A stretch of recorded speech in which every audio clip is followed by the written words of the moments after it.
আজকে এয়ারপোর্টের ওদিকে যারা থাকেন তারা হয়তো বুঝতে পারবেন ব্যাপারটা। সেটা হচ্ছে যে এয়ারপোর্টে নতুন যে থার্ড টার্মিনালটা হচ্ছে, এয়ারপোর্টের বর্ধিতাংশ যেটা বড় একটা টার্মিনাল হচ্ছে, ওখানে কিন্তু অনেক বড় একটা পুকুর ছিল অ্যান্ড প্রচুর গাছপালা ছিল, প্রচুর একটা বনাঞ্চলের মতো ছিল। তো সেই বনাঞ্চল পুকুর পুরোপুরিভাবে ধ্বংস করে এয়ারপোর্টের থার্ড টার্মিনালটা তৈরি করা হয়েছিল অ্যাকচুয়ালি।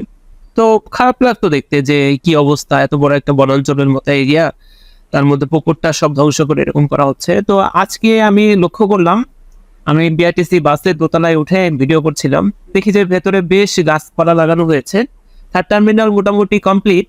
তো ভেতরে বেশ ফাঁকা জায়গা দেখতে পেলাম এবং প্রত্যেকটি জায়গাতে প্রচুর গাছ লাগানো হয়েছে এবং গাছগুলো বড় হবে, গাছ কৃষ্ণচূড়া গাছ, তারপরে এই টাইপের বড় বড় হবে এরকম গাছগুলো লাগানো হয়েছে, বেশ ভালোই হয়েছে। আর পুকুরও আছে 4-5টা দেখলাম।